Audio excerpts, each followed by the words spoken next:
Hi. The moment we are born, we are dying. So tonight we're going to talk about death.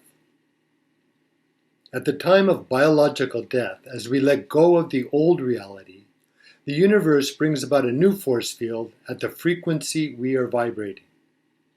Our human form is a portion, a fragment of the consciousness of our soul. And our soul is a portion or fragment of the universal matrix. When we die, the physical dimension becomes detached, as we are uninvolved, but replenished with a different energy. Energy is not created or destroyed, so there is no birth or death, but just transformation from one arrangement to another. Our soul is not in our body, because the soul is eternal, but the body arrives in the expansive energy of our consciousness. Therefore, the soul does not leave our body. Our body leaves our soul. Our body arrives with the frequency of energy we need for the physical realm. And when it departs, hopefully we vibrate at a higher level. The thought form of self leaves, but there is no spiritual death because our consciousness is eternal and goes on in our soul, aligning with the universal matrix or collective consciousness. We didn't come to just survive because we were born with the gift of life, so we can express life and free our talents. We have a gift, a unique calling programmed in our DNA, but it is up to us to do the decoding, to decode it, and to cultivate it in order to share it. The goal of life is not to live eternally, because the body and mind will die, but to give rise to a new vision that expands our consciousness. Chuck Palahniuk, the author of Fight Club, said, "We all die. The goal is not to live forever. The goal is to create something that will." Our physical form, our flesh, is transitory. And when it departs, it decomposes. But we continue in our next adventure. When the thinking mind departs, it is the end of all concepts and beliefs. That is why spirituality works on dissolving concepts in unconditional love while alive. When we are aware or meditate, we observe thought patterns, and if we don't feed on them, they dissolve. In this way, we are set free, and that is why we are lucky to have a physical form and mind to work these things out. We are on earth to let our spirit unfold so we can become aware and vibrate at a higher frequency. We are not here to accumulate anything. We seek the wisdom that is our superpower and commands our whole being. The hardships we go through prepare us for our personal truth, compassion, and our calling. That is why suicide is not an option. We came here to discover what matters in our life, not to get rid of our life. So we make a choice. We have an experience, go over it, and then make another decision on the results before making a new one. We are lucky to have a body to explore, develop, slip up, learn, and align with to find our personal truth. Everything we need for fulfillment is within us, anticipating and unfolding to bring us closer to our soul. That will reignite our life. Sri Chinmoy said, "The freedom of the soul bird, death cannot take away." The dark night of the soul is sometimes referred to as a death, but St. John of the Cross was just explaining the spiritual process he went through. In this journey, he suffered the losing of his physical identity as the illusion dissolved in his true self, the soul. Caroline Myss says, the dark night of the soul is a journey into light, a journey from your darkness into the strength and hidden resources of your soul.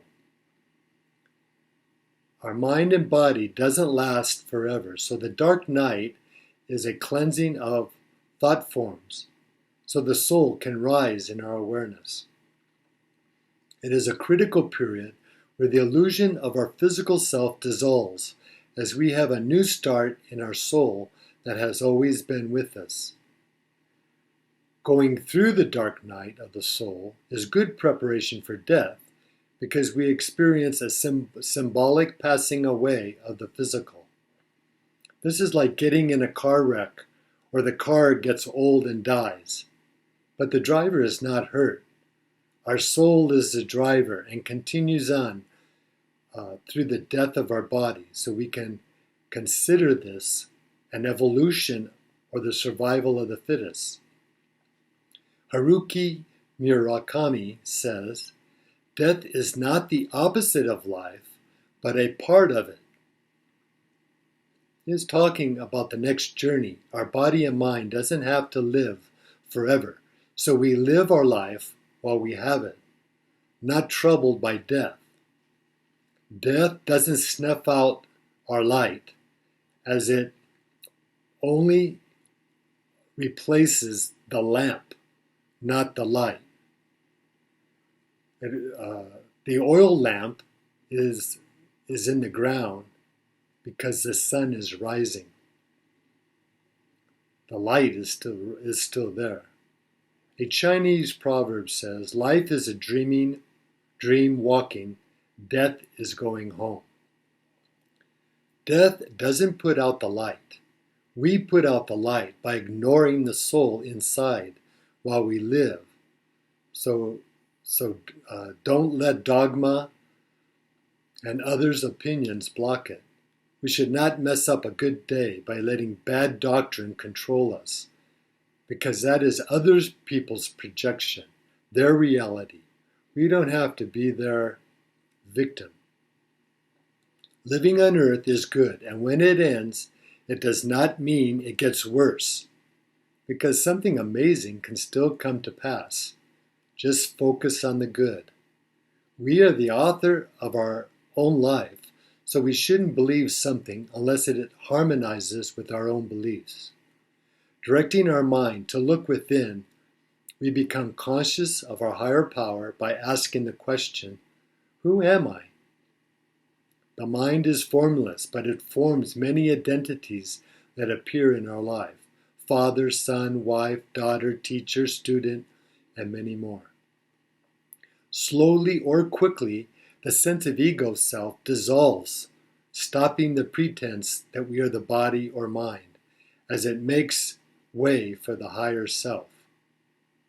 The I in question is like a stick used to stir a campfire, because it disappears in the flames, so there is no one asking the question. That is when we realize we are the awareness, the knower, and the consciousness, where self-realization rises and we strip ourselves of the false self. Niels Bohr, a Nobel scientist, says, everything we regard as real is made up of things we cannot regard as real. Everyone is born and everyone dies. It is guaranteed and it is agreed upon by everyone. But some die before death and realize there is no death in the internal. They live life not afraid of death, because they are certain there is a new perspective and prospect when the body dies. Everyone dies without a way to avoid it, as it discharges the old and brings in the new. The moment we are born, we are dying. But on the other hand, death is not a reason to stop living. Mark Twain said, a fear of death follows from the fear of life. A man who lives fully is prepared to die at any time. Therefore, since there is no remedy for birth and death, we should enjoy the privilege of life to be able to become our true self in the interval. David Sears says, seeing death as the end of life is like seeing the horizon at the end of the ocean. This means the ocean does not end at the horizon, and our life's journey doesn't end with death, because it just expands in every direction.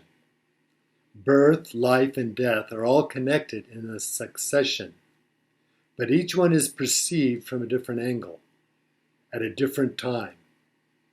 Death is our out-of-the-world experience, where we merge with the awareness that permeates the universe.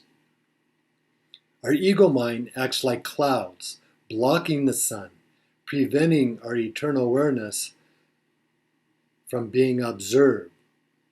So life is about removing the lesser states, the thought clouds, from raining on our parade.